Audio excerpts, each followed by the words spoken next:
தமிழ்நாட்டின் கன்னியாகுமரி தென்னிந்தியாவின் கடைசியில் அமைந்துள்ளது. இதற்கு அப்பால் பரந்த இந்திய பெருங்கடல் உள்ளது. இது முன்னோக்கி சென்று அண்டார்டிகாவின் பனிக்கண்டத்தை தொடுகிறது. இந்த கதை கன்னியாகுமரியின் பக்கத்தில் அமைந்துள்ள புட்டஸ்பூர் கிராமத்துல வசிக்கிற அப்துல்லுடைய கதை.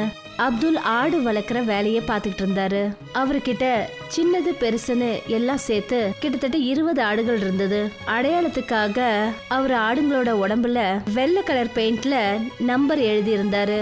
அப்பா, ஆடு நம்பர் 15ல நம்பர் அழிஞ்சிட்டு வருது. நான் ஸ்கூல்ல இருந்து சாக் எடுத்து வந்திருக்கேன். நான் அந்த ஆடு மேல நம்பரை எழுதி வைக்கட்டுமா? சரிம்மா சக்கீனா, எழுது. சக்கீனா அந்த ஆடு மேல நம்பர் எழுதுறதுக்கு போன போது அப்ப அப்துல்லோட மனைவி ஹமீதா அப்துல் கிட்ட சொன்னா, சக்கீனாவுக்கு ஃபீஸ் வேற கட்டணும், அப்புறம் கயாஸ் மொபைல் வேணும்னு அழுதுட்டு இருக்கான். ஆடு நம்பர் 13 பெருசாயிடுச்சு, அதை போய் வித்துட்டு வாங்க, நமக்கு இப்ப பணம் தேவைப்படுது. சரி, நான் இன்னைக்கு சாயந்தரமே மோஹித் அண்ணனை போய் பார்த்துட்டு வரேன். ஆடு ஏதாவது பெருசாயிடுச்சுன்னா அப்துல் ஆட்டை ஏதாவது மட்டன் வியாபாரி கிட்ட கொண்டு போய் வித்துருவாரு. வா அப்துல் வா, இன்னைக்கு என்ன கொண்டு வந்திருக்க? இன்னைக்கு சூப்பரான பொருள் தான் கொண்டு வந்திருக்கேன். இதுக்கு எனக்கு கண்டிப்பா 15,000 கிடைச்சே ஆகணும். இந்த ஆட்டுக்கெல்லாம் 15,000 ரூபாய் கிடைக்காதுப்பா. இந்த மாதிரி ஆடெல்லாம் 7,000 8,000 ரூபாய்க்கு தான் விற்கும். இருந்தாலும் நீ எனக்கு ரொம்பவே தெரிஞ்ச ஆளு, அதனால நான் உனக்கு 10,000 ரூபாய் தரேன். இதுக்கு மேலே இந்த ஆட்டுக்கு யாரும் விலை கொடுக்கவே மாட்டாங்கப்பா. அப்துல் 10,000 ரூபாய்க்கு அந்த ஆட்டை வித்துட்டாரு. ஒரு பேடா ஸ்வீட்டும் பணத்தையும் வாங்கிக்கிட்டு வீட்டுக்கு போனாரு. ஆட்டை எவ்வளோக்கு வித்தீங்க? மோஹித் அண்ணன் 10,000 ரூபாய் தான் கொடுத்தாரு. மோஹித் உங்களுக்கு கம்மியா பணம் கொடுக்கறாரு. நீங்க ஏன் வேற ஒரு கடைக்காரர்கிட்ட போய் விற்க கூடாது? மோஹித் அண்ணன் கூட நமக்கு ரொம்ப வருஷமா பழக்கம் இருக்கு. அவரு சரியான விலையை தான் கொடுத்துருக்காருன்னு நினைக்கிறேன். இந்த 10,000 ரூபாவில் சக்கீனாவோட ஃபீஸ், கயாஸ்க்கு மொபைல் ரெண்டுத்தையும் வாங்கிட முடியுமா என்ன? என்கிட்ட ஒரு 3,000 ரூபாய் இருக்கு. 13,000 ரூபாயில் எல்லா வேலையும் முடிஞ்சிடும். பசங்களுக்கு இதை சாப்பிட கொடு. அப்துல் என்னைக்கு எந்த ஆடை வித்தாலும் அவருக்கு கஷ்டமாவும் இருக்கும். ஏன்னா அந்த ஆடுகளை வளர்க்கும் போது அது மேல ஒரு பாசமும் ஏற்பட்டுரும். ஆனா அதை வித்தாகணுங்கிறது அப்துல்லோட சூழ்நிலை. குதிரைக்கு பொருட்கள் மேல பாசம் வந்துட்டா அப்புறம் அது எதை சாப்பிடும்? அப்துல்லோட வீடு ரொம்ப பழசாவும் விரிசல் விட்டும் இருந்தது. ராத்திரி எல்லாரும் தூங்கிட்டு இருக்கும் போது பயங்கரமான மழை பெஞ்ச காரணத்தினால மேல் தளம் உடைஞ்சு ஒரு பெரிய பகுதி கயாஸோட கால்ல வந்து விழுந்தது. கயாஸோட கால்ல பயங்கரமா அடிபட்டு போச்சு. அப்புறம் வீட்டு மேல் தளத்துல ஒரு பெரிய ஓட்டை விழுந்துடுச்சு. கயாஸ்க்கு கால் வைத்தியம் பார்த்ததுல நிறைய பணம் செலவாயிடுச்சு. நான் உங்ககிட்ட எவ்வளவு நாளா சொல்லிட்டு இருக்கிற வீட்டை பழுது பாருங்கன்னு. இப்ப பாருங்க எவ்வளவு பெரிய பிரச்சனை ஆயிடுச்சு. இப்ப வைத்தியத்துக்கும் பணம் செலவாக்கிட்டே போகுது. இப்ப அந்த ஓட்டையை வேற மறைக்கணும். நம்ம வீட்டை பழுது பார்க்கறதுக்கு என்கிட்ட அந்த அளவுக்கு காசு எங்க இருக்குன்னு சொல்லு. மறுபடியும் இந்த பழைய வீட்டுல காசு செலவு பண்றது முட்டாள்தனம் தான். இது எப்ப வேணா உடஞ்சு விழுந்துடலாம். நீங்க எப்படியாவது பணம் சம்பாதிங்க. சீக்கிரமா புது வீடு கட்டுறதுக்கு ஏற்பாடு பண்ணுங்க. அப்புறம் நமக்கு மேல இந்த மேற்கூரையும் இருக்காது. நம்ம இந்த ஆட்டெல்லாம் வளர்த்து விற்கிறதுனால எந்த ஒரு பலனும் கிடைக்கவே மாட்டேங்குது. நான் வேற ஏதாவது தான் யோசிச்சாகணும். ஆமாப்பா, ஸ்கூல்ல இருக்கிற பசங்களும் எங்களை ஆடுங்களோட அண்ணன் தங்கச்சின்னு சொல்லி தான் கிண்டல் பண்றாங்க. நீங்க வேற ஏதாவது வேலை பாருங்களேன். அப்துலுக்கு பேட்டானா ரொம்ப பிடிக்கும். அவர் யோசிச்சாரு, தான் ஏன் பேட்டா வியாபாரம் பண்ணக்கூடாதுன்னு. நான் கன்னியாகுமரிக்கு போக போறேன். அப்புறம் அங்க போய் பேட்டா வியாபாரம் பண்ண போறேன். ஆனா உங்களுக்கு பேட்டா பண்ண தெரியாதுங்களே. அப்போ நான் வேற ஏதாவது கடையில போய் வேலை பார்த்து பேட்டா செய்ய கத்துக்க போறேன். அப்பா, நீங்க பேட்டா செய்யறதுக்கு கத்துக்கிறதுக்காக எந்த கடையிலையும் வேலை செய்ய வேண்டாம். அன்னைக்கு நீங்க பேட்டா வாங்கிட்டு வந்தீங்கல்ல, அன்னைக்கு நான் யூடியூப்ல பேட்டா செய்யறது எப்படின்னு வீடியோ பார்த்தேன். அப்துல் தாங்கிட்ட இருந்த மொத்த ஆடுகளையும் வித்துட்டாரு. அப்புறம் கன்னியாகுமரிக்கு போய் பேட்டா செய்யறதுக்கான பொருட்கள் எல்லாத்தையும் வாங்கினாரு. அப்புறம் அதை கடையில வியாபாரம் பண்ண ஆரம்பிச்சிட்டாரு. பேட்டா கிலோ எத்தனை ரூபாங்க?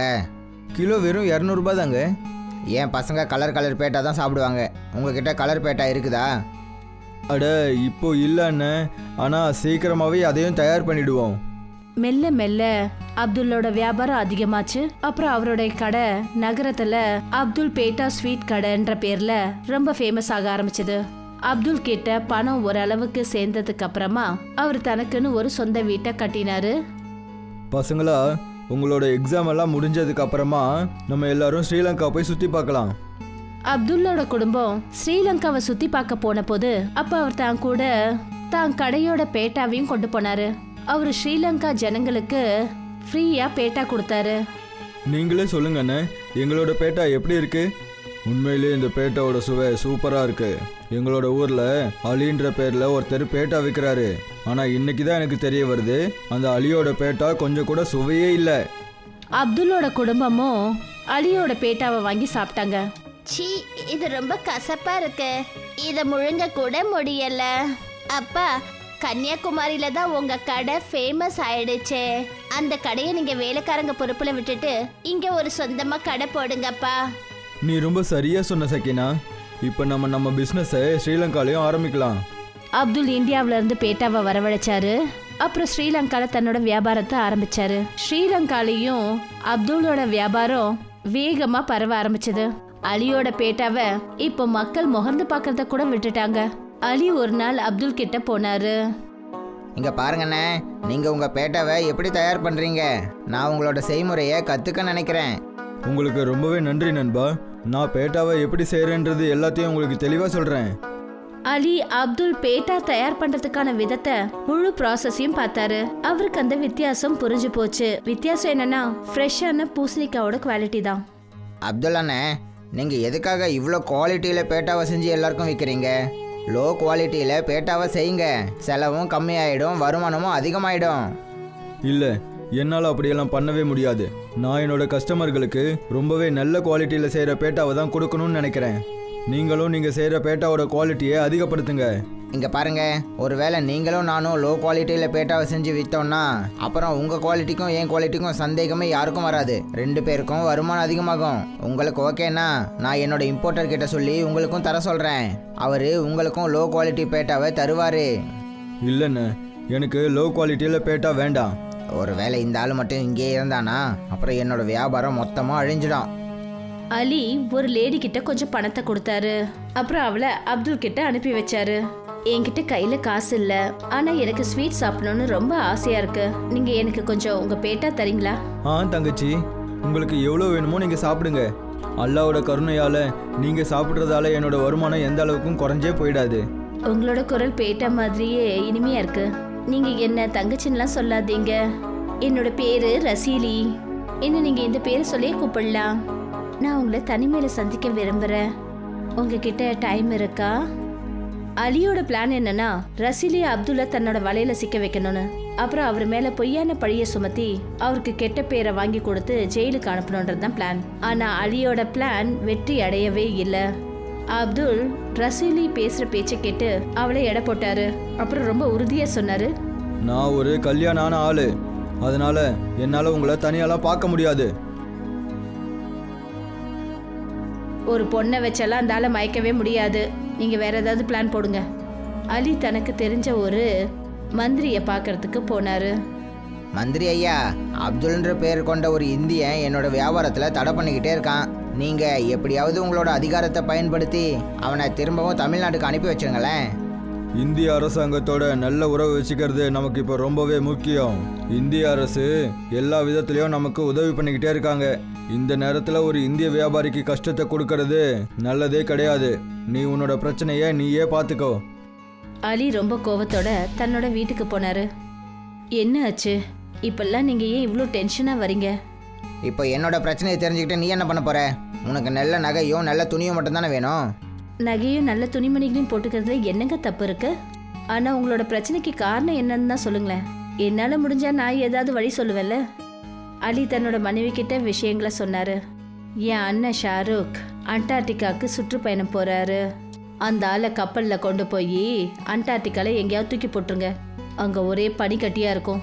உறைஞ்சு போய் அங்கேயே செத்து போயிடுவான்.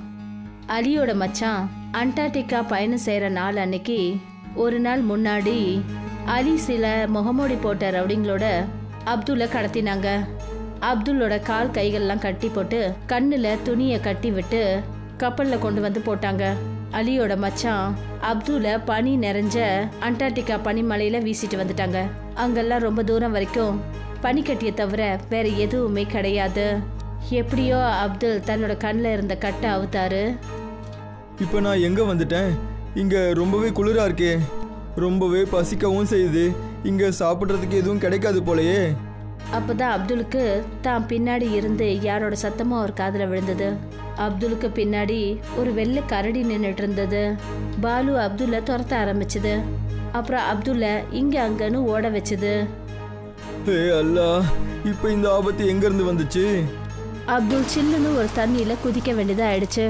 அப்பதான் அந்த வெள்ளை கரடி அப்துல்ல துரத்துறத விட்டுது. இந்த கரடி கண்டிப்பாக எதையாவது சாப்பிடும். ஒருவேளை நான் இதுக்கு பின்னாடியே போனேன்னா எனக்கும் சாப்பிட ஏதாவது கிடைக்கும்ல. அப்துல் அந்த கரடியை பின்தொடர்ந்து போனாரு. கரடி இன்னொரு கரடி கிட்ட போச்சு. அது கீழே விழுந்து கிடந்தது. கீழே விழுந்திருந்த அந்த கரடியோட வயிற்றுல ஒரு காயம் இருந்தது. அதுல இருந்து ரத்தம் கொட்டிட்டு இருந்தது. நான் கண்டிப்பாக இந்த கரடிக்கு உதவி செஞ்சே ஆகணும். அப்துல் பயந்துக்கிட்டே அடிபட்டு கடந்திருந்த அந்த கரடி கிட்ட போனாரு. அப்புறம் தான் போட்டிருந்த ட்ரெஸ்ஸை பயன்படுத்தி அந்த கரடிக்கு கட்டு போட்டாரு. இப்ப அப்துல் கிட்ட போட்டுக்கிறதுக்கு ஷர்ட் கூட கிடையாது. ஹே அல்லா, எனக்கு உதவி பண்ணுங்க. அப்பதான் அப்துல்க்கு முன்னாடி ஒரு தேவி தோன்றினாங்க. நான் இந்த பனி தேவதை ஆயிஷனோ. அப்புறம் இங்க இருக்கிற பிராணிகளை நான் தான் பாத்துக்கிறேன். ஒவ்வொரு வருஷமும் வேட்டையாடுறவங்க இங்க வருவாங்க. இந்த கரடிங்களை வேட்டையாடிட்டு போவாங்க. ஆனா நீ அடிப்பட்ட ஒரு கரடிக்கு உதவி செஞ்சிருக்க. அதனால உன்னை நினைச்சு ரொம்ப சந்தோஷப்படுறேன். அதுக்காக நான் உனக்கு ஒரு பரிசு கொடுக்க விரும்புறேன். தேவி அப்துலுக்கு ஒரு தடியை கொடுத்தாங்க. இந்த தடியால பனியை தொட்டா போதும், அந்த பனி அதே மாதிரி மாறிடும். எது உனக்கு தேவையோ அது. நான் கன்னியாகுமரியிலேருந்து வந்திருக்கேன். முதல் வேலையாக நான் பனிக்கட்டியில் படகை செஞ்சு வீட்டுக்கு போகணும். ஆனால் வீட்டுக்கு போனதுக்கப்புறம் இந்த கொம்பை வச்சு என்னால் எதையும் பயன்படுத்த முடியாதே. ஏன்னா கன்னியாகுமரியில் எங்கேயும் பனியே இருக்காதே. நீ அதை பத்தி கவலைப்படாத. நான் ஒவ்வொரு அமாவாசை ராத்திரி 12 மணிக்கும் நான் இங்கேருந்து உனக்கு ஒரு பெரிய பனிக்கட்டியை அங்க அனுப்பி வைக்கிறேன். அப்துல் தன்னோட மனசுல ஒரு படகை நினைச்சுக்கிட்டே ஒரு பெரிய பனிக்கட்டி துண்டை அந்த தடியால தொட்டாரு. அந்த பனிக்கட்டி ஒரு படகா மாறிடுச்சு. அப்துல் அந்த படகுல பயணம் செஞ்சுக்கிட்டு கன்னியாகுமரி வந்து சேர்ந்தாரு. அப்பா, நீங்கள் எங்கே போயிட்டீங்கப்பா? நாங்கள் உங்களுக்கு எவ்வளோ தடவை ஃபோன் பண்ண தெரியுமா? இங்கே பாருப்பா, யாரோ என்ன அண்டார்டிகாவுக்கு கடத்திட்டு போயிட்டாங்கப்பா. ஆனால் இப்போ எந்த பிரச்சனையும் இல்லை. உனக்கும் சக்கீனாவுக்கும் அப்புறம் உன்னோட அம்மாவுக்கும் எந்த ஒரு பொருளுக்கு தேவையான அவசியம் இருக்கோ அதை ஒரு பேப்பரில் எழுதி என்கிட்ட கொடுங்க. அமாவாசை ராத்திரி அன்னைக்கு அப்துல் கடற்கரையில போய் நின்னுட்டு இருந்தாரு. அப்ப அவர் பார்த்தாரு, ஒரு பெரிய பனிக்கட்டி கடல்ல மிதந்து தன்னை நோக்கி வந்துட்டு இருந்தது. அப்துல் அந்த பனிக்கட்டிய பல துண்டா உடைச்சாரு. அப்புறம் அவரு அந்த பனிக்கட்டிலேயே பேட்டா செஞ்சாரு. அதே சுவை அந்த பேட்டாலையும் இருந்தது. எந்த பேட்டாவை கையில செய்வாரோ அதே மாதிரி அதுல பெரிய பனிக்கட்டி துண்டை அவரு தனக்காக ஒரு காரையும் உருவாக்கினாரு. கொஞ்ச நாளைக்கு அப்புறம் அப்துல் ஸ்ரீலங்கா போனாரு. இந்த தடவை அவருடைய கடைக்கு அவரு ஒரு காஸ்ட்லியான கார்ல வந்து சேர்ந்தாரு. அலி அவரை பார்த்து ரொம்ப அதிர்ச்சி ஆயிட்டாரு. ஷாருக், அப்படின்னா நீ அப்துல்ல அண்டார்டிகாவில் விட்டுட்டு வரலையா? நான் அவனை அங்கே தானே விட்டுட்டு வந்தேன். அப்புறம் எப்படி அவன் திரும்பி இந்த இடத்துக்கு வந்தான்? எனக்கு எப்படி தெரியும்? அங்கே ஒரு படகு கூட கிடையாது இங்கே வர்றதுக்கு. அப்புறம் எப்படி இங்கே வந்தான்னு தெரியலையே. அப்துல் கிட்ட இப்போ பேட்டாவுக்கு எந்த ஒரு குறையும் இல்ல. அவர் பனிக்கட்டியில அவருக்கு தேவையான பேட்டாவை அவர் தயார் பண்ணிடுவாரு. அதனால அவருக்கு பெருசா எந்த செலவும் இல்ல. அப்புறம் அப்துல் அண்ணா எப்படி இருக்கீங்க? நல்லா இருக்கேன் அலி, நீங்கள் எப்படி இருக்கீங்க? நான் நல்லா இருக்கேண்ணே. உங்களோட பேட்டாவோட குவாலிட்டி இன்னமும் ரொம்ப அதிகமாகிடுச்சு போலையே. ரொம்பவே சுவையாக சுத்தமாக இருக்குண்ணே. அப்படியே ஐஸ் கட்டி மாதிரி இருக்கு. நீங்கள் ரொம்ப சரியாக சொன்னீங்க. நான் இந்த பேட்டாவை ஐஸ் கட்டி வச்சு தான் தயார் பண்ணுறேன். பேட்டா ஐஸ் கட்டியில் தயார் பண்ணுறீங்களா? நீங்கள் சொல்கிறது புரியலையே. அப்துல் அலி கிட்ட பனிக்கட்டி அப்புறம் மாய தடியை பத்தியும் சொன்னாரு. அப்போது அப்துல் அண்ணே, அந்த தடியை என்கிட்ட கொஞ்ச நாளைக்கு கொடுங்களேன். நானும் பனிக்கட்டியில் பேட்டாவை தயார் பண்ணிக்கிறேன். என்னால் அந்த தடியை உங்ககிட்ட கொடுக்க முடியாது. ஏன்னா நீ அந்த தடியை தவறாக பயன்படுத்தினா அப்புறம் எனக்கு தான் பெரிய பிரச்சனை வந்துடும். நீ ஒரு வேலை பண்ணு, நீ அமாவாசை ராத்திரி அன்னைக்கு கன்னியாகுமரிக்கு வந்துடு. நான் அந்த பனிக்கட்டியில் பேட்டாவை தயார் பண்ணுவேன். அப்புறம் அதை உனக்கு குறைஞ்ச விலைக்கு நான் கொடுக்குறேன். அப்போ தானே உன்னோட வியாபாரமும் நல்லா நடக்கும். நான் இவனை அண்டார்டிகாவுக்கு கொல்றதுக்காக அனுப்பி வச்சேன். ஆனால் இவன் வரம் வாங்கிட்டு அங்கேருந்து திரும்பி வந்திருக்கான். இப்போ எனக்கே கருணை காட்டுறானா? நானும் அண்டார்டிகாவுக்கு போய் அந்த தேவிக்கிட்ட இருந்து மாயத்தடியை வாங்கிட்டு வர போகிறேன். அலி தன்னோட மச்சான் கூட அண்டார்டிகாக்கு போனாரு. ஷாருக், நீ கல் எடுத்து அடித்து ஒரு கரடியை காயப்படுத்து. நான் அந்த கரடிக்கு உதவி பண்ணுற மாதிரி போவேன். அப்புறம் அந்த தேவி சந்தோஷப்பட்டு எனக்கு வரம் கொடுப்பாங்க. அப்புறம் நானும் அப்துல்லா மாதிரியே பணக்காரன் ஆயிடுவேன். ஷாருக் என்ன பண்ணான்னா ஒரு கரடி வயிற்றுல அம்பை விட்டு அதை காயப்படுத்தினான். அலி அந்த கரடி கிட்ட போனாரு. அந்த கரடிக்கு மருந்த பூசி உதவி பண்ணாரு.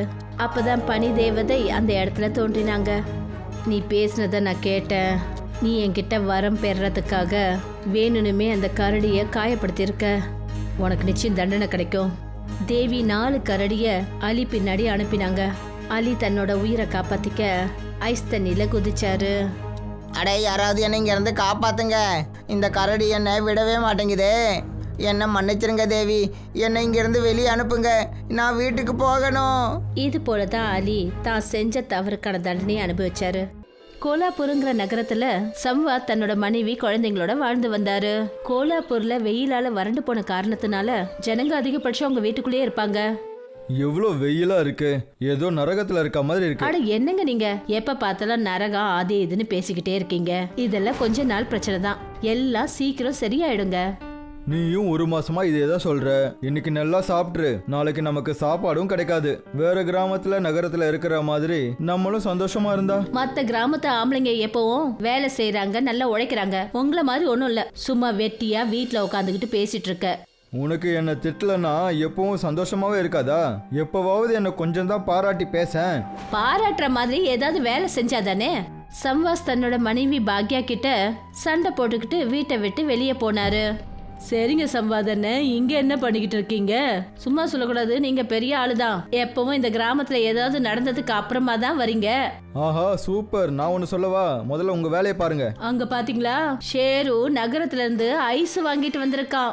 அப்புறம் கிராமத்து ஜனங்களுக்கு சும்மா கொடுக்கறான். போங்க போங்க, போய் கொஞ்சம் ஐஸ் வாங்கிக்கோங்க. அதை கொண்டு போய் உங்க பொண்டாட்டிக்கிட்ட கொடுங்க. நீங்க கொண்டு போய் கொடுக்குற இந்த ஐஸால அவ கொஞ்சம் சந்தோஷமாவது படுவா. ஏன்னா எதுக்கும் நீங்க வேலைக்கு ஆக போறது கிடையாது. சம்வாத் இந்த விஷயத்த கேட்ட உடனே ஷேருவை பார்க்க ஓடினாரு.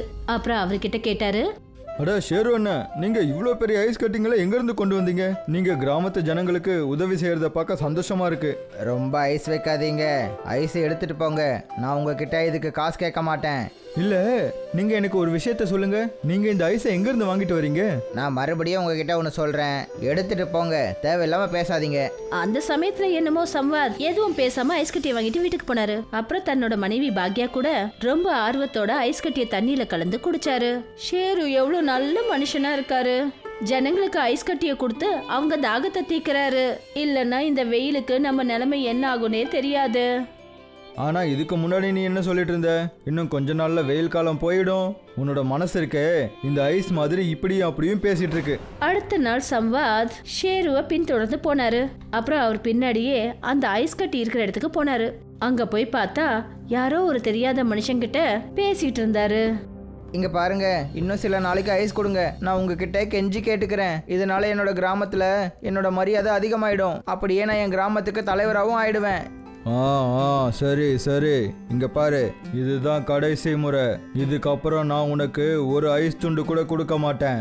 எடுத்துட்டு அமைதியா இங்கிருந்து போயிடு. ஒழுங்கா இல்லனா விரோதம் தான் வரும். அப்படியே சரி என்ன, இந்த முறை கொஞ்சம் அதிகமா எடுத்துக்கிறேன். ஷேரு அப்புறம் அந்த ஐஸ்காரர் பேசிட்டு இருந்தத சம்வாத் ரொம்பவே நல்லா புரிஞ்சுக்கிட்டாரு. இப்ப ஷேருவோட குட்டு உடைஞ்சிடுச்சு. ஷேரு அங்கிருந்து போன உடனே சம்வாத் அந்த ஐஸ்காரர் கிட்ட சொன்னாரு, நான் என்ன சொல்றேன்னா, நான் சொல்றத நீங்க ஏன் கேட்க மாட்டீங்க? நீங்க ஏதாவது சொன்னாதானே நான் அதை கேட்க முடியும். என்ன நீங்க வெறுப்பேத்தாதீங்க, நான் ஏற்கனவே கடுப்பா இருக்கேன். ஷேரு உங்ககிட்ட இருந்து இந்த ஐஸ் கட்டியை ஃப்ரீயா வாங்கிட்டு போனால, அதை நீங்க காசு வாங்கிட்டு விற்பீங்களா? நீங்க எனக்கு நிறைய பணம் கொடுத்தீங்கன்னா கண்டிப்பா நிச்சயமா நான் அதை உங்களுக்கு விற்பேன். ஆனா ஒரு கண்டிஷன் இருக்கு. நீங்க ஷேருக்கும் அப்புறம் யாருக்கும் ஐஸ் விற்க கூடாது. அதை பத்தி நீங்க கவலைப்படாதீங்க, அவங்கெல்லாம் இலவசமா வாங்கிட்டு போறாங்க. நீங்க பணம் கொடுக்கறதால நான் உங்களுக்கு மட்டும்தான் விற்பேன். மறுநாள்ல இருந்தே அந்த ஐஸ்காரர் ஷேருக்கு ஓசில ஐஸ் கட்டி கொடுக்கறத நிறுத்திட்டாரு. அப்புறம் சம்வாதுக்கு பணத்தை வாங்கிக்கிட்டு ஐஸை கொடுத்தாரு. சம்வாத் ஐஸ்காரர் கிட்ட ஐஸ் கட்டியை வாங்கிக்கிட்டு வியாபாரம் பண்றதுக்கு ரெடி பண்ணாரு. வாங்க வாங்க, ஐஸ் வாங்கிட்டு போங்க. சுத்தமான குளுமையான ஐஸ் வாங்குங்க, வெப்பத்தை போக்குங்க. வாங்க வாங்க. அடேங்கப்பா, பரவாயில்லையே சம்வாதண்ண, அப்படி போடுங்க. அருவால கிராமத்துல ஐஸ் கட்டி விக்கிறீங்களா? நாங்க ஓசில ஷேரு கிட்டே ஐஸ் வாங்கிக்கிறோம். இனிமே ஷேரு எல்லாம் வரமாட்டாரு. வாங்குனா வாங்குங்க, இனிமே இலவசம் கிடையாது. 50 ரூபாய் கொடுத்தா ஒரு ஐஸ் துண்டு உங்களுக்கு கிடைக்கும். சம்வாத் இப்ப அவர் மனசுல பட்ட வேலைய சொல்லி ஐஸ் கட்டி விற்க ஆரம்பிச்சாரு. ஷேருவோட கையில இப்ப ஒண்ணுமே கிடையாது. சம்வாத் ஐஸ் கட்டி விக்கிறத பார்த்த ஷேரு என்ன சொன்னாருன்னா, வாவ் நண்பா வாவ், நீ என் பின்னாடியே வந்து எல்லா விஷயத்தையும் தெரிஞ்சுக்கிட்டு நல்லா என்னை ஏமாத்திட்டல்ல. நான் என்னோட நல்லதுக்கான ஒரு வழியை தான் தேடினேன். நீ போய் தலைவர் ஆகிறதுக்கான ஏற்பாடுகளை பண்ணு. அப்படியா? உனக்கு இந்த விஷயமும் தெரிஞ்சு போச்சா? ஷேருவால அப்ப எதுவும் பண்ண முடியல. ஆனா சம்வாதோட மனசுல பேராசங்கிற மரம் வளர ஆரம்பிச்சிருச்சு. சம்வாத் கிராமமா போய் ஐஸ் கட்டி விற்க ஆரம்பிச்சாரு. அப்புறம் கிராமத்து ஜனங்களால அந்த வெயில் தாங்க முடியாத காரணத்தினால வேற வழி இல்லாம சம்வாத் கிட்ட ஐஸ் கட்டி வாங்க வேண்டியதாயிடுச்சு.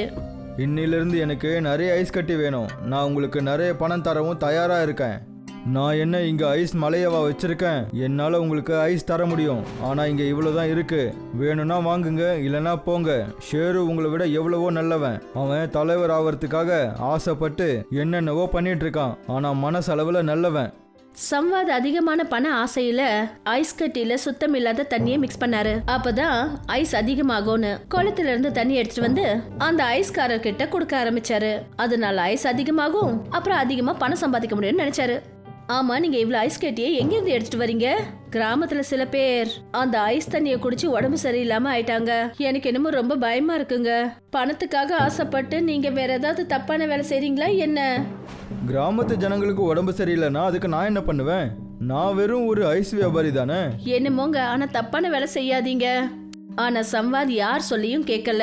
குளத்து தண்ணியால ஐஸ் கட்டிய சேகரிச்சு அவரு கிராமத்து ஜனங்க கிட்ட வியாபாரம் பண்ணாரு. அதனால கிராமத்துல பாதிக்கு அதிகமா ஜனங்க உடம்பு சரியில்லாம போயிட்டாங்க. ஜனங்களுக்கு ஜுரம், அப்புறம் நிறைய நோய்கள் வர ஆரம்பிச்சது. இது எல்லாத்தையும் யமதர்மரும் சித்ரகுப்தனும் பார்த்துட்டு இருந்தாங்க. இப்பெல்லாம் கோலாப்பூர்ல ஐஸ் மழையே பெஞ்சிட்டு இருக்கு யமராஜா அவர்களே. இன்னும் அந்த சம்பாத்துக்கு ஆயுள் காலம் எவ்வளோ இருக்கு? இன்னும் அவனோட வாழ்க்கையில 40 வருஷம் பாக்கி இருக்கு யமராஜா. நம்மளால இந்த ஆயுள் காலத்தை குறைக்க முடியாது. நம்ம போன தடவை மாதிரி மறுபடியும் பூமிக்கு போய் தான் ஆகணும். அப்புறம் அவனுக்கு பாடம் கற்றுக் கொடுக்கணும். அப்படின்னா நம்ம இந்த தடவை ஐஸ் வியாபாரம் பண்ணலாமே. நீங்க என்ன சொல்றீங்க? எப்படி முள்ளால எடுக்கணுமோ அதே மாதிரி ஐஸால எடுக்கணும். நீ என்னோட ஆட்டத்தை பார்க்க தானே போற. ஒரு வியாபாரி மாதிரி வேஷத்தை போடு. யமராஜரும் சித்ரகுப்தனும் கோலாப்பூர் கிராமத்துக்கு மாறு வேஷத்துல போனாங்க. அதுவும் ஒரு பெரிய வியாபாரிங்க மாதிரி அங்க போயிட்டாங்க. இப்ப நம்ம என்ன பண்ணணும் மகாராஜா? நம்ம இங்க ஒரு பெரிய ஐஸ் மலையை உருவாக்கலாம். பேராசை அதிகமா இருக்கிறதால கண்டிப்பா அந்த இடத்துக்கு சம்பாத்து வருவான். யமதர்மர் தன்னோட திவ்ய சக்தினால ஒரு பெரிய ஐஸ் மலையை உருவாக்கினாரு. கிராமத்து ஜனங்க எல்லாம் ஐஸ் கட்டி மலையை பார்த்து அதிர்ச்சி ஆயிட்டாங்க. வாய்ப்பு கிடைச்ச உடனே சம்வாத் அங்கேயும் போயிட்டாரு. இந்த ஐஸ்காரன் எனக்காக தான் இந்த மலையை உருவாக்கியிருக்கான் போல. அவனும் என்கிட்ட மாட்டிக்கிட்டான். ஆனா எனக்கு என்ன, நான் ஐஸ் மட்டும்தான் விற்க போறேன். சம்வாத் அந்த ஐஸ் மலையை பார்த்துட்டு அந்த இடத்துக்கு போயிட்டாரு. அப்புறம் சொன்னாரு, இந்த ஐஸ் மலை எங்க இருந்து வந்துச்சு? அப்ப யமதர்மரும் சித்ரகுப்தனும் அங்க வந்தாங்க. அப்பதான் சித்ரகுப்தன் சொன்னாரு, அதை பத்தி நீங்க எதுக்கு கவலைப்படுறீங்க? இந்த ஐஸ் உங்களுக்காக தான் வந்திருக்கு. போய் நீங்க எடுத்துக்கோங்க. எங்களை அந்த ஐஸ் கடைக்காரர் தான் உங்ககிட்ட அனுப்பி வச்சாரு. இந்த ஐஸ் உங்களுக்கு உதவியா இருக்கும். ஏன்னா நீங்க எவ்வளோ பெரிய விஷயம் பண்றீங்க. அதுவும் இந்த வெயில்ல மக்களுக்கு ஐஸை கொண்டு போய் சேர்க்குறீங்க. இது ரொம்பவே பெரிய காரியம். அட, இந்த விஷயம் எனக்கே தெரியுமே.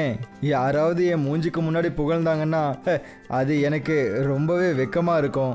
சம்வாத் எதை பத்தியும் யோசிக்காம அப்புறம் அந்த ஐஸ் மலையில ஐஸ் கட்டியை எடுக்கிற ஆசையில உள்ள போனாரு. அவரு அந்த ஐஸ் மலை கிட்ட போன உடனே யமதர்மர் தன்னோட சக்தினால அவரை ஒரு பெரிய ஐஸ் அறையில, அதாவது அவரை ஐஸ் ஜெயில கைதாக்கிட்டாரு. இங்க என்ன நடக்குது? நான் இந்த ஐஸ் ஜெயிலுக்குள்ள எப்படி வந்தேன்? எனக்கு ரொம்ப குளிரா இருக்கு. என்னை இங்க இருந்து வெளியே எடுங்க. சம்வாத ஐஸ் ஜெயில பார்த்துட்டு அவரோட மனைவி பாக்யாவும் ஷேருவும் அதிர்ச்சி ஆயிட்டாங்க. அப்பதான் ஷேரு சொன்னாரு, யார் நீங்களாம்? அப்புறம் எங்க கிராமத்தால எதுக்காக தொந்தரவு பண்றீங்க? தயவு செஞ்சு என் புருஷனை விட்டுடுங்க. பாருங்க, குளிர்னால அவரு எவ்வளவு நடுநடுங்கிட்டு இருக்காரு. அதிகமான குளிர் ஏற்பட்டு அவருக்கு ஏதாவது உடம்பு சரியில்லாம போயிட போகுது. அப்ப கிராமத்து ஜனங்களுக்கு அவங்க யாருன்னு காட்ட யமதர்மரும் சித்ரகுப்தனும் தன்னோட அசல் உருவத்துக்கு வந்துட்டாங்க. அப்புறம் சொன்னாங்க, நான் யமன், யமலோகத்தின் அரசன். அப்புறம் நான் தான் சித்ரகுப்தன். யமதர்மரையும் சித்ரகுப்தனையும் அவங்களோட உண்மையான உருவத்துல பார்த்ததுமே கிராமத்து ஜனங்க பயந்துட்டாங்க. ஷேருவும் பாக்கியாவும் ரொம்ப வேதனையோட அவங்க கிட்ட சொன்னாங்க, நீங்க எதுக்காக எங்க கிராமத்துக்கு வந்தீங்க? அப்புறம் என் புருஷனுக்கு ஏன் இவ்வளவு கொடுமையான தண்டனை கொடுத்தீங்க? இது அவனா தேடிக்கிட்ட ஒரு தண்டனை தான். அப்பதான் யமதர்மரும் சித்ரகுப்தனும் உண்மைகள் எல்லாத்தையும் கிராமத்து ஜனங்க கிட்ட சொன்னாங்க. என்னை விட்டுடுங்க, குளிர் அதிகமா இருக்கு, என்னோட உயிரே போகுது. நான் என்னோட எல்லா தவறையும் ஒத்துக்கிறேன். இனிமே நான் அப்படி பண்ணவே மாட்டேன். கருணை காட்டுங்க சாமி, நீங்க ஒரு தெய்வம், நீங்க தான் எல்லாமே. என் புருஷனுக்கு உயிர் பிச்சை கொடுங்க யமதர்மராஜா. நான் ஒரு விதவையாக விரும்பல. யமதர்மர், பாக்கியா அப்புறம் கிராமத்து ஜனங்க சொல்றத கேட்டுட்டு ஐஸ் மலை ஜெயில இல்லாம பண்ணிட்டு என்ன சொன்னாங்கன்னா, நான் உன்னோட உயிரை எடுக்கிறதுக்காக இங்க வரல.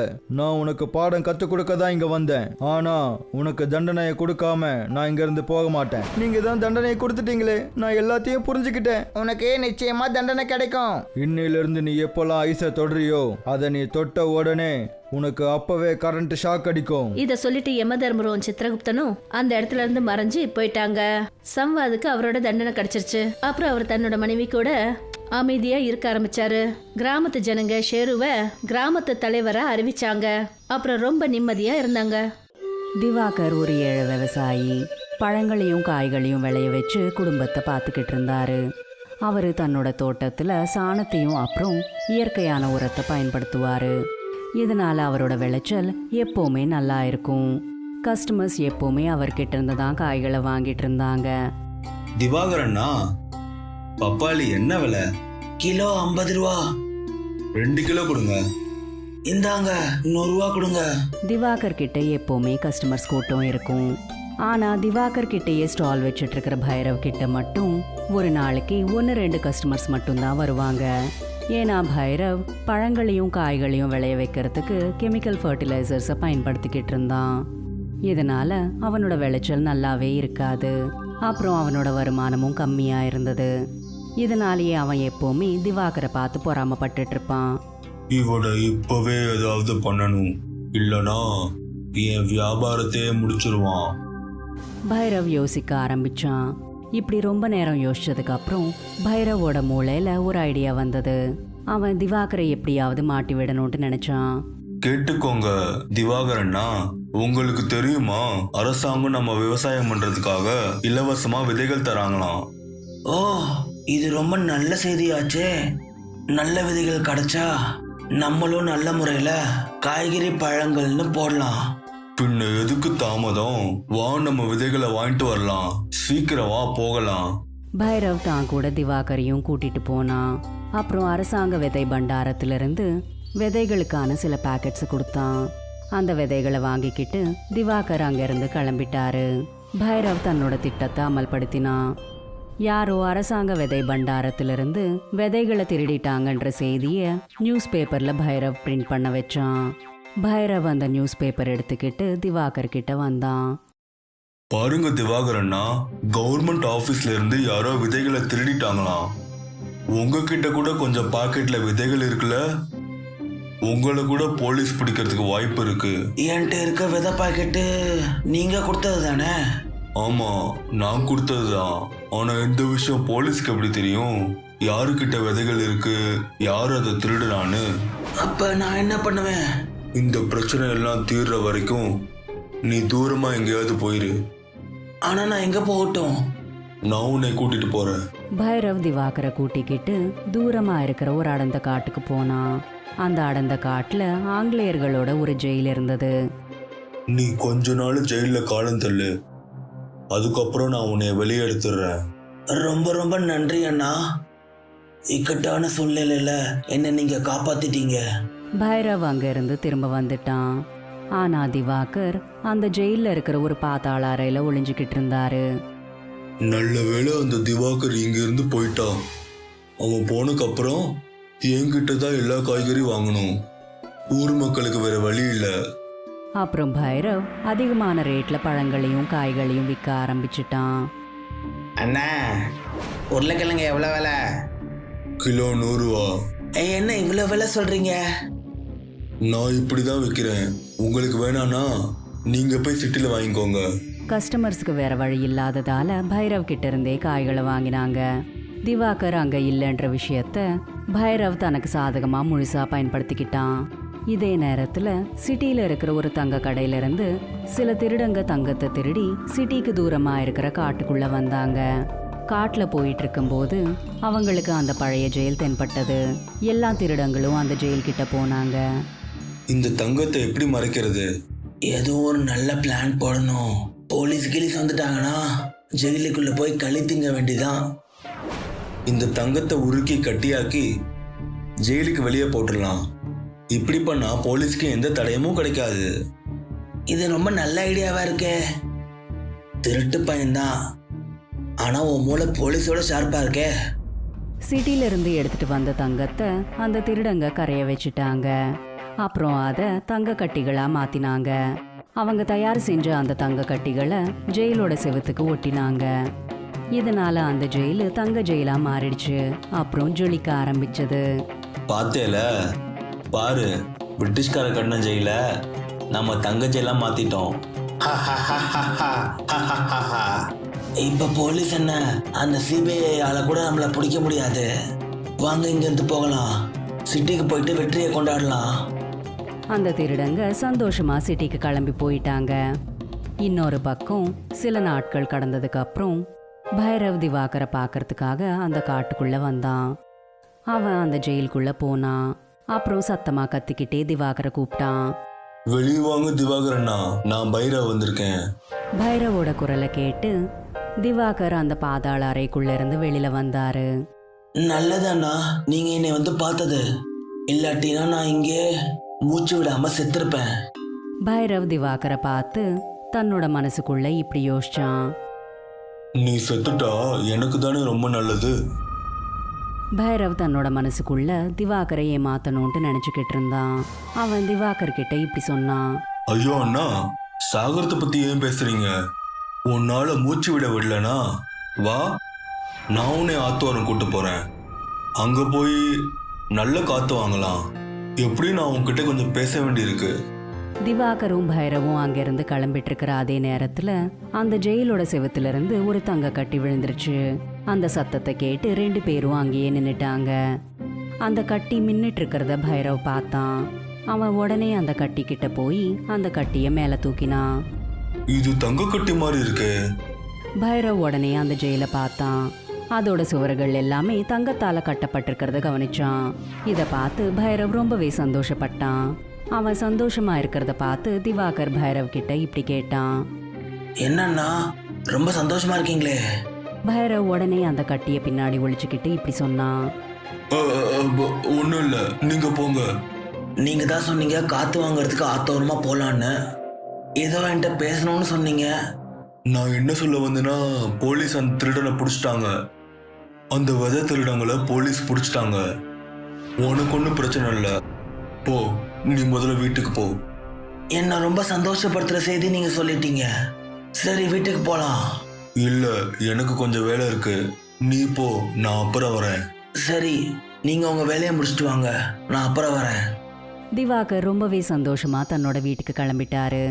இன்னொரு பக்கம் தங்க கட்டிகளால கட்டப்பட்ட ஜெயில பார்த்து பைரவுக்கு சந்தோஷத்துல பைத்தியமே பிடிச்ச மாதிரி ஆயிடுச்சு. எனக்கு லாட்டரி அடிச்சிருக்கு. நான் 50 ரூபாய்க்கு காய்கறி வித்துட்டு இருந்தேன். இப்ப பார்த்தா கோடீஸ்வரன் ஆயிரம் போலே. பைரவ் செவுத்துல ஒட்டி இருக்கிற தங்க கட்டிகளை எல்லாத்தையும் எடுக்க ஆரம்பிச்சிட்டான். அப்புறம் அங்கேயே பக்கத்துல இருக்கிற ஒரு பையில அந்த தங்கத்தை நிரப்ப ஆரம்பிச்சிட்டான். அப்போதான் சிட்டில இருந்து எல்லா திருடங்களும் வந்தாங்க. ஓ மகனே, நாங்க இந்த தங்கத்தை திருடினது உனக்காகவாப்பா? நீங்க யாரு? எங்களோட திருடிட்டு எங்களே யாருன்னு கேக்குறியா? இந்த தங்கம் என்னோடது. இத முதல்ல நான் தான் பார்த்தேன். ஆனா இத நாங்க தானே இங்க வச்சோம். பைரவ் திருடங்க சொல்றதை எதையுமே கேட்டுக்காம அந்த பைக்குள்ள தங்கத்தை நிரப்பிக்கிட்டே இருந்தான். நம்ம சொல்ற பேச்சு இவன் கேட்க மாட்டான் போலயே. வா, இவன் கைய காலை உடைப்போம். எல்லா திருடங்களும் சேர்ந்து பைரவை அடிக்க ஆரம்பிச்சிட்டாங்க. அவங்க பைரவை இப்படி அடிச்சிட்டு இருக்கும் போதே அந்த காட்டு வழியா சில போலீஸ்காரங்க போயிட்டு இருந்தாங்க. அந்த போலீஸ்காரங்க இவங்கள பார்த்துட்டாங்க. அங்க பாருங்க, 3-4 பேர் சண்டை போட்டுட்டு இருக்காங்க. போங்க, சீக்கிரம் போங்க. போலீஸ்காரங்க அந்த தங்க ஜெயிலு கிட்ட வந்துட்டாங்க. அப்பா, இவ்வளோ தங்கம் இருக்கே. இந்த தங்கம் எங்களோடது. சிட்டில இருந்து அதை எடுத்துட்டு வரோம். ஓ, சிட்டில ஒரு கொள்ள சம்பவம் நடந்துச்சு. அது நீங்க பண்ணதுதானா? கான்ஸ்டபிள், இவங்க எல்லாத்தையும் அரெஸ்ட் பண்ணுங்க. இன்ஸ்பெக்டர் சார், நான் திருடல. நீ திருடலனா இந்த தங்கத்துல பேக்ல போட்டு எங்க கொண்டு போயிட்டு இருக்க? இன்ஸ்பெக்டர் எல்லா திருடங்களையும் அப்புறம் பைரவையும் ஜெயில போட்டுட்டாரு. அவர் அந்த தங்கத்தை எல்லாத்தையுமே சிட்டில எந்த தங்க கடையில திருட்டு போயிருந்ததோ அதே கடைக்கு எடுத்துட்டு போய் திரும்ப கொடுத்துட்டாரு. இன்னொரு பக்கம் திவாகர் தன்னோட தோட்டத்துல நல்லா உழைச்சு பழங்களையும் காய்களையும் விளைச்சாரு. அப்புறம் தன்னோட வாழ்க்கைய சந்தோஷமா வாழ்ந்தாரு.